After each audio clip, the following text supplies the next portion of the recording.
Good morning and welcome to News Lounge. I'm Tom Hartley. And I'm Holly Fallon. Good morning. It's nice to be here on Tuesday. I'm actually replacing Anna, who's your usual host, with Holly. Yes, with she is. She'll be back next week. We'll see her then. But for now, we're going to head over to Miles with our sports and weather. How you doing, Miles? Well, actually, it's Sorry, Connor. it's Connor. And I actually said before that I would call him Miles as a joke. So, haha. Over to you, Connor. That's right, Tom. And in the sport today, we do have the latest on the London tennis ATP match, which is just finished up, and also a bit closer to home, the final day of cricket at the Gabba. So that's all coming up in sport. Thanks, Connor. But later in the show, we're brought by Ray Lesky from the Ipswich and West Moreton Cricket Association. That should be an interesting interview. I'm looking forward to that. He's a top bloke. But for now, we're going to start off with Beck with the sports. What's in those headlines, Beck? Hello, how are you today? Well, thanks. Making news today, Tuesday the 13th of November 2012. Prime Minister Julia Gillard has announced a National Royal Commission investigation into instances of child sexual abuse. A New South Wales police investigator has made allegations the Catholic Church covered up evidence in paedophilia cases involving priests. Already, some staggering evidence has been brought to light, accusing priests of using guns, knives and dogs in their sexual assaults of women and children. Opposition leader Tony Abbott has declared his support of the inquiry. Australian researchers are in the process of developing an artificial human pancreas and believe they are one step closer to helping sufferers of diabetes. A Sydney diabetes expert and Queensland artificial intelligence specialist have tested the prototype of a software program with the potential to replicate the role of a human pancreas. If the software is successful during clinical trials, it could become the monitoring system in a mechanical pancreas developed to measure a patient's blood glucose levels and deliver the amount of insulin required. Researchers hope the software will reach the market by 2016 after a clinical study and trial are completed. Less than 4 months after the opening of the nation's biggest infrastructure, Brisbane's Airport Link tunnel could soon go bust. Its owners announced that the $4.8 billion asset is worth less than it owes. Bris Connection yesterday admitted, considering current traffic levels and operating costs, the value of the enterprise is less than the outstanding debt. They also announced they've now entered formal negotiations with lenders and other key stakeholders to discuss their options. The tunnel will remain open to motorists despite the financial crisis. The 10 Network's breakfast program, hosted by Paul Henry and Catherine Robertson, will be axed on the 30th of November after suffering abysmal ratings since its debut. Breakfast averaged around 40,000 viewers daily, 1/10 of morning show rivals Sunrise and Today. The show lasted less than a year and has been an expensive flop for the network, reportedly around the $7 million mark. Following the dismissal of Fraser Stephen, Queensland Housing and Public Works Minister Bruce Flegg has now sacked another senior staffer. Graham Hallett, who served as Flegg's senior media advisor, is planning a rebuttal at a press conference today to ask his boss why he shouldn't be minister.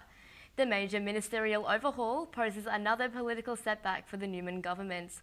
Flegg refused to disclose the reasons for the departure. All eyes will be on the skies at dawn tomorrow morning as a 2-minute total solar eclipse becomes visible from far north Queensland. 50,000 tourists, up to half of them international, have travelled to Cairns for the rare event, booking out hotels from as early as 3 years ago. Stargazers have been reminded of the dangers of staring at the sun for too long. Many rumours have been floating around about the new proposed cruise ship terminal and casino development at Southport Spit. But environmental concerns have caused Gold Coast Liberal MP Alex Douglas to go against his party. While Premier Campbell Newman and Gold Coast Mayor Tom Take are enthusiastic about the proposed plans, many residents, opposition members and now Mr Douglas are worried it will destroy the iconic area. There are no words from the Premier on this matter as yet. A 33-year-old Ben Yeoman has been charged with the shocking assault of a 72-year-old woman, slashing her face during a home invasion in her Manly home last month. Detective Senior Sergeant Sean Duggar said the arrest would provide some relief to the woman, but while her injuries are healing, the effect of the trauma is ongoing. A head-on crash on the Bruce Highway has left 5 people hospitalised. The cars collided about 160 kilometres north of Brisbane near Mullaly Road, leaving the highway closed for 4 hours. A man and a woman were flown to Brisbane hospitals with serious spine and leg injuries. They are both in a serious condition. They're being called Robin Hood thieves, criminals who steal credit card information and donate the money to charities. A Brisbane man discovered $1,000 has been donated to a cancer charity after his credit card was stolen. Often the thieves will make smaller $1 or $2 donations before siphoning larger amounts of money. Police are warning people to be aware of the scam and to check their accounts regularly. 3 Vietnamese Australian men have been denied bail for allegedly importing 58 kilograms of heroin from Vietnam to Brisbane. The men's arrest comes after a tracking and surveillance operation by the Australian Federal Police discovered 78 packages containing drugs concealed within the bottom of 2 wooden church altars sent from Vietnam in late October. Brisbane Magistrate John Costello refused bail to the Brisbane men on the grounds the trio presented too much of a flight risk. The grass was certainly greener in Brisbane's King George Square yesterday when the leader of the opposition, Milton Dick, set up a temporary lawn in the CBD. He met with a couple and enjoyed a brief picnic before staff from the Brisbane City Council shut down the operations. Councillor Dick is calling for a redesign of the square and is encouraging people to sign the Bring Back the Grass petition. The Gold Coast SeaWorld staff have welcomed 3 newborn Gentoo penguins into their fish-loving family. The 3 chicks are the first of 13 eggs to hatch in the past 12 days, while the other 10 are being eagerly anticipated by staff and the first-time penguin parents, Ember and Widget. Currently, the little ones have no names, but SeaWorld is calling for the public to help name them via suggestions from Facebook. That's all I've got for the news for now, but I'll be back later in the program with some more news headlines. For now, back to you.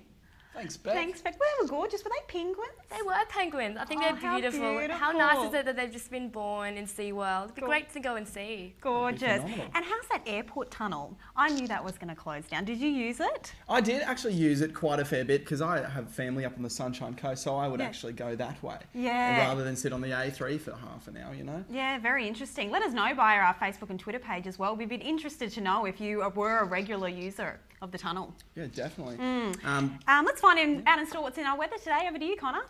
Thanks, Holly. Brisbane is in for a mostly fine and sunny day with mild and breezy northeasterly winds. We can expect a top of 28 degrees with humidity around 52%. Both the Gold and Sunshine Coast will be mostly sunny with tops of 27. Ipswich is also in for a mostly sunny day with a warm top of 30. And around the state today, Cairns is in for a shower or two with a top of 31 degrees. Townsville can expect a possible shower and 31 also. And a morning shower for Mackay with 29 degrees, but it'll be fine, mostly sunny and 29 in Rockhampton. And in Mount Isa, it'll be fine and mostly sunny with a warm top of 37. In capital city, Sydney will be mostly sunny with a maximum temperature of 22. Partly cloudy in Melbourne with a top of 19. Canberra will have a sunny day and 25 degrees. Partly cloudy and 30 in Perth. Adelaide will be sunny with a top of 25, 17 degrees in Hobart, which can expect a partly cloudy day with possible isolated showers this afternoon. And Darwin, will have a morning shower and a top of 35. That's it for the weather. It's good to see, I guess the weather is continuing to stay relatively all right in Brisbane. Not really. Definitely, mate. It's definitely that beach weather is coming right through for the start of the uni holidays for most of us. Yeah. Unfortunately, not everyone has finished, but that's all right. Soon enough. Good luck with your exams if you're going through them at the moment as well. Well, that's all we've got time for now. We'll be back soon with Ray Lesky from the Ipswich and West Moreton Cricket Association. Should be a great one. We'll see you very shortly. See you soon.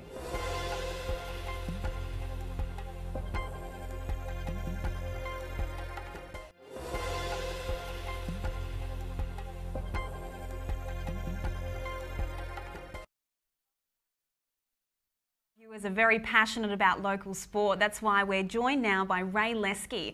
He's a publicity officer from the Ipswich and West Moreton Cricket Association. That's exactly right, Holly. He's actually here to talk to us about some exciting new developments in the Ipswich Cricket Club and about some new pathways and creative opportunities that are there for up-and-coming players. Welcome, Ray. Morning, Tom. Thanks for having me here. You're very welcome. Thanks for coming. So, Ray, currently you're in round 6 of the competition, the Ipswich Logan Premier League. Can you tell us more about the comp and how it's going so far?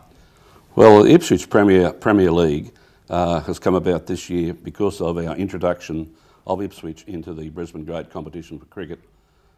In the top grade, we've got our Hornets team playing against the other Brisbane clubs in Brisbane first grade. We've also got a team in second grade playing against the Brisbane clubs. But below that level, we have what we call our Ipswich Logan Premier League. And at the moment, we've got 7 teams playing that competition. As you said, they're in round 5 at the moment. They've got 19 rounds in the competition before they reach the semi-finals and the finals. There's a lot of interest in the competition, and you know, it's going pretty well at the moment. And you say there's amateurs and then there's first grade players. So how do they integrate with each other? Well, it's a selection process. Players make themselves available for selection. If they're good enough, they get selected in the top grade to play in the Brisbane grade competition. If they're not up to that standard, they play in the Premier League, and if they're not good enough to play in the Premier League, they go back and play in the club level back in their own cities. And we've still got first grade, second grade and third grade happening in the cities as well. Beautiful. And tell us more about this women's cricket team. I'm really interested to hear about how they participate in sport. Well, we do have a women's cricket side playing for Ipswich Logan Hornets. They play against the Brisbane clubs as well. Ultimately, they're trying for selection in the Queensland Fire team. And we do have 3 of our players in that team who actually play for Queensland Fire. And so we're quite proud of that. Yeah. But what we're trying to concentrate on at the lower levels is creating pathways for the girls to get involved in cricket and to make their way into representative cricket sides like this. And we are running programs in Ipswich on Monday and Tuesday nights. It's called Boys Free Zone, so the boys aren't allowed there, so the girls sort of have a good time of learning all the skills and so forth. And then on the Tuesday night they have actual little games of diamond cricket. And how's that going so far, Ray? Yeah, well, it's going quite well. We have a fellow who is the coaching development officer for the area, Peter Blanchfield, and he also has recruited some young cricketers to help him. And no, it's going quite well. We're trying to get into the schools. We're trying to encourage more girls to take part in cricket, and you know, developing these friendly occasions where they can learn skills of the games, become interested in the game, and ultimately try to make our representative teams into the Brisbane grade competition. So that's our long-term focus. Yeah, definitely. Beautiful. But for more current events that have just happened at the club, you've actually upgraded your clubhouse. You've spent $1.2 million on it. Huge. And you've got a bit of an event on this weekend. Can you tell us a little bit about that? Yeah, well, firstly, the clubhouse. It's something that Ipswich cricket has required for a long period of time. It's been something that has been holding us back, trying to get into the Brisbane grade competition. We feel we now have a facility that's first class, comparable to any other club in Brisbane. We've got the good grounds now, we've got the good clubhouse. We can run carnivals where we can have lots of teams playing in the one centre.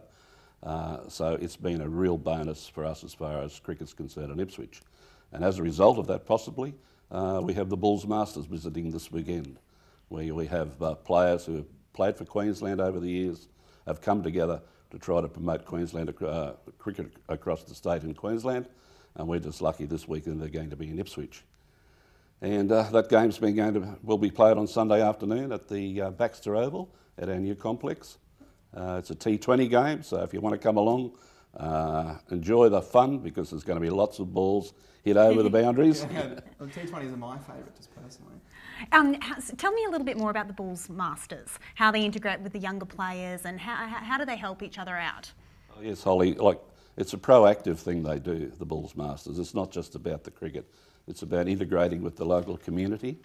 So part of their visit will be to visit schools and mingle with the children at the schools and try to encourage them to become involved in cricket. They'll spend time with junior clubs and do some coaching sessions later in the evening with the representative teams from Ipswich. On the Sunday of the game itself, they're going to get out on the oval. We're going to encourage all the children who are there at the ground to come onto the oval, and we're going to set up little areas of coaching, and the Bulls Masters players will be out there helping the kids sort of work through some of those skill development programs. And anyone can come and watch, can't they? Anyone can come and watch it. It's open to the public are encouraged to come along. All the children of Ipswich, we'd like to see every kid there on definitely. Sunday. And you've also got some famous names coming along as well. You've got Ian Healy, Greg Ritchie, Matt Hayden, just names like that, just for a few. What's their involvement? Oh, well, the involvement of these guys is sort of promoting cricket back, through the younger grades. Like, the future of any sport is on the development of its youngsters, and cricket's quite aware of this. So these guys have set it upon themselves to boost cricket in Queensland. by encouraging youngsters to become part. And so these guys will actually be working with the kids, as well as entertaining the people. And as well as the charities, you were saying before, please tell everyone about the fantastic cause that you're involved in as well. Yes, well, part of the Bulls Masters visit to each of the centres is to not only promote cricket in the area and try to provide a bit of funding for the local association, but to also put some money back into the community. And we've chosen the Daniel Morecambe Foundation this time as the beneficiary of our fundraising. Yeah, beautiful. Can you name, what are some more players involved in the event? What more can we see this weekend? Well, from the Bulls Masters point of view, we've got guys like Jimmy Marr, who is the president of the Bulls Masters group. Jimmy was a past captain of Queensland, played in the Sheffield Shield winning teams.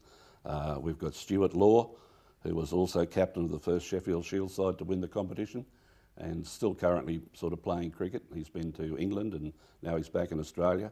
But we have a celebrity guy coming along, and he's probably not so much known in cricket, but he's certainly well known in rugby league, and that's the Australian captain, Cameron Smith.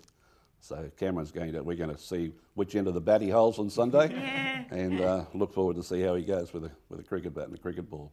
We do know that our rugby league boys are multi-talented, as are cricketers as well, mind you. Speaking from experience, Tom? Not so much experience in the league.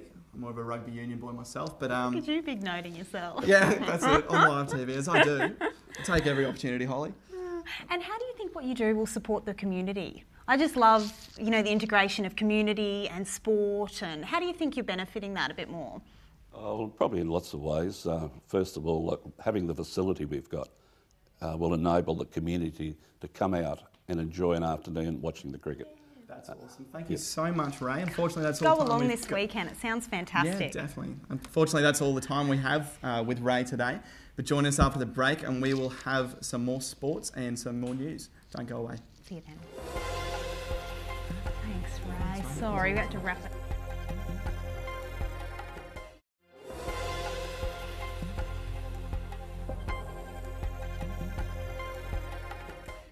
Welcome back to News Lounge. Well, if you've just joined us, we were joined by Ray Lesky from the Ipswich and Moreton Cricket Association. Very interesting interview. He was an absolute champion of a fellow. Very nice to talk to. I love hearing about local sport and the local community. It's beautiful. We live and breathe the local community here at News Lounge, that's for sure. Good to see. Absolutely. So right now we're going to throw it over to Connor. Not Miles, for the sports and weather recap. That's right. Thanks, Tom. Well, Australia has dominated day 4 of the first test at the Gabba, losing just 1 wicket to South Africa yesterday. Australia were 4 for 487 and have a lead of 37 runs going into the final day of play today. Michael Clarke finished unbeaten on 218, while Mike Hussey's only 14 runs away from becoming the 3rd centurion of the match. The first test wraps up today and looks like it'll be a draw. The Brisbane Broncos welcomed winger Ural Yayi back to training today after months of gruelling rehabilitation following a horrific career-threatening leg injury earlier this year. Yayi was back in Purtle Park with his team this morning for the first time since the accident in March. Brisbane Raw striker Besat Berisha is unlikely to be seen on the field this Friday after an injury to his abdomen. His injury put fellow underperforming players at ease after coach Rado Vidosic promised personal changes to the team following the 4-1 slaughter against Melbourne Heart last week. In NRL, Manly's Liam Foran remains unharmed after being held up at knife point in Shanghai during an end-of-season trip. He arrived home safely after the 8-week holiday just in time for the Sea Eagles pre-season training. A spokesperson for the team said the incident wasn't a big deal. In rugby union now, the Wallabies have been hoping to regain some pride in an upcoming game against England after an embarrassing defeat by France. The Wallabies' poor effort in the scrum saw France again a valuable penalty, defeating the Aussie side 33-6. Wallabies coach Robbie Deans will be making changes to the squad with hopes to get the boys back on track for the European tour. In motor racing, Casey Stoner has been named the 20th MotoGP legend after finishing 3rd at the Valencia competition.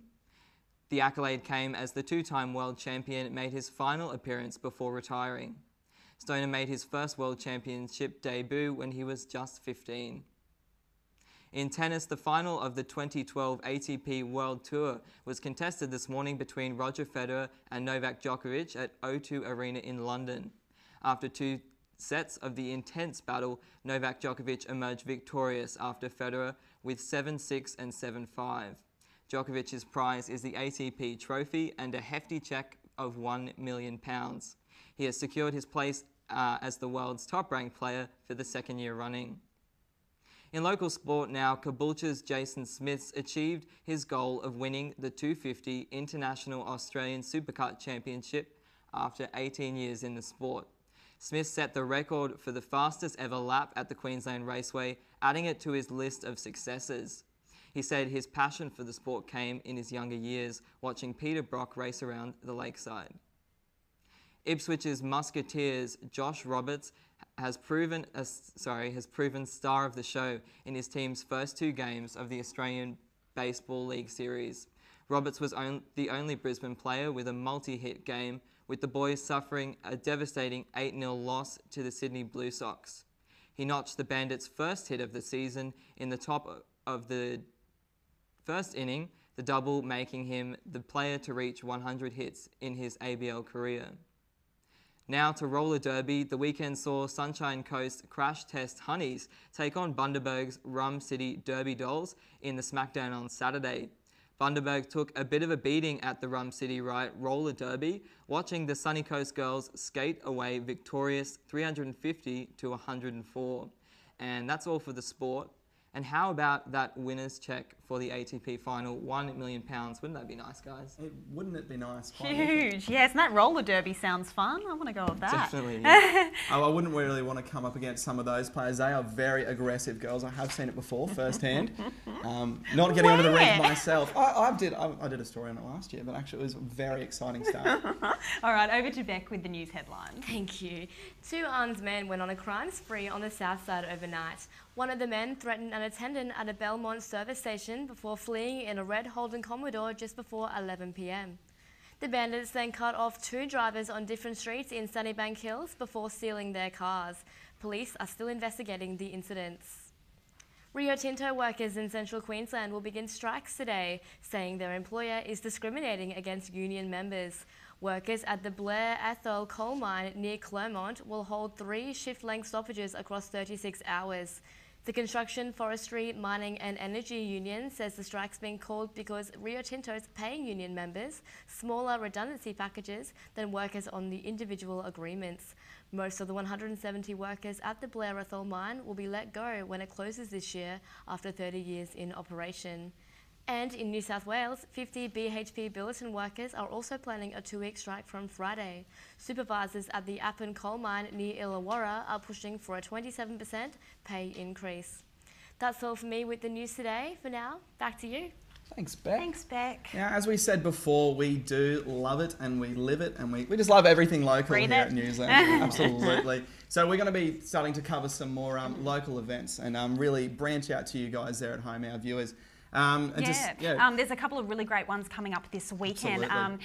Gives us a good chance to support our local artisans and craftspeople. Do you want to get out this weekend? We've got head out to the Bayside with the Woods Craft Expo at the Redcliffe District Society on Sunday. Really good Christmas gifts, really unique pieces out there, and you can buy them directly from the makers. Lots of demonstrations and sales of the members' work. So it's definitely a good way to support your local community as well, instead of jumping into those giant supermarkets and spending all your money there. Yeah, something a little bit different for Christmas. I think people appreciate it. A bit more personal as well, definitely. Yeah, definitely. So that was down at the Woodscraft Expo at Redcliffe District Woodscraft Society. Awesome. We've also got a handmade expert, speaking of handmade things, down on Saturday at the Ipswich Turf Club in Bundamba. There you'll find more than 100 stalls selling everything to do with hands, or not hands specifically, but they'll be handmade, hand-baked, hand-grown and hand-picked items there. So I'm assuming there'll be a lot of... hand-baked sounds yummy. Beautiful. It does sound delicious. I'd be going for some strawberries myself. Oh, definitely. Or mangoes, imagine that. Perfect time of the year for your mango. They've also got... I'm allergic to mangoes. Well, I'm seeing everyone gorging mangoes at the moment and I can't even touch them. You're missing out. I know You really I am. are. It's the Probably one greatest of, thing of summer. No, I know. You're missing out. I'm so devastated for you. I've heard that. Oh. I've swapped mangoes to blueberries, so not the same, I've Holly, found a new. unfortunately. Please I've just tried tell me both. they're the same. No, well, I'm afraid I can't. Connor, what are you gorging into over summer? I'm not sure, but I do like. I'm actually I'm into the watermelon. Oh, yum. Yeah, not really into mangoes, but I don't know. There you go. Well, I've got a supporter of it's my not allergic for- cause. Just all fruit is all good. It's all healthy. It's great. It just tastes delicious. Yum. Absolutely. We obviously can't include all the great things and markets that are happening around our area, but we'd be really interesting to hear about anything that's happening in your area at the moment, community-wise, markets, events. I'm just a huge believer of local produce. Absolutely. So we've got our link, which is flashed down there before. You can also jump on Facebook at News Lounge, facebook.com/newsloungebriz. And there you can share with us anything local that's happening in your community. You can also check out stuff there from Ray, who will be posting his stuff on the Ipswich Club. Yeah, definitely get involved in that. It's a really beautiful thing they're doing down there. If you've got kids that are interested in cricket, definitely get them down there to start Or it. kids who are interested in being outdoors and not sitting at home on their PlayStations. Yeah, no, Which is- exactly. Not everyone can be that active, but you know, do your best to get down there. And of course, that handmade festival is sort of a really good family day, I guess, if you're looking for something to do over the weekend. Yeah, exactly. Just something a little bit different around Brisbane. All right, well, we'll be back tomorrow with Helen Abrahams to share opinions about the new 12-storey development in West End. So That should be interesting. Yeah, Lots very. of discussion about that one, so. Yeah, it's a bit of a controversial debate. So we'll see you then. All right, no worries, guys. Have a lovely rest of your Tuesday. Try and get down to the beach or something, and we'll see you tomorrow. See you then.